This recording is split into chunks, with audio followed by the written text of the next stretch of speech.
Sur les réseaux sociaux, le plus important, c'est de créer du contenu impactant, du contenu qui a du sens. Cherchez pas à accumuler des likes, on s'en fiche, j'avais déjà fait d'ailleurs un sujet là-dessus. C'est pas important, ce qu'on veut, c'est de l'engagement, des interactions. On veut des commentaires, on veut des partages, on veut des messages privés, on veut que des gens cliquent sur nos CTA, ce que j'appelle des call to action. Chaque post doit chercher à produire une espèce de réaction. Chaque image, chaque vidéo, chaque texte que vous mettez en ligne doit être pensé pour maximiser l'engagement.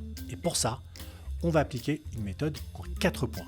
Pour chaque post que vous allez créer, vous aurez besoin premièrement d'un hook. Un hook, c'est ce qu'on appelle un appât pour accrocher le regard et capter l'intérêt de l'internaute. C'est un truc qui lui fait dire « Waouh, il faut absolument que je lise ou que je vois la suite ». Ensuite, vous allez avoir ce qu'on appelle un flow. Le flow, c'est le contenu en lui-même, c'est-à-dire c'est l'histoire que vous racontez, mais de telle manière que ça coule naturellement, qu'on passe d'un point à un autre de façon extrêmement fluide. Ensuite, vous allez avoir une value.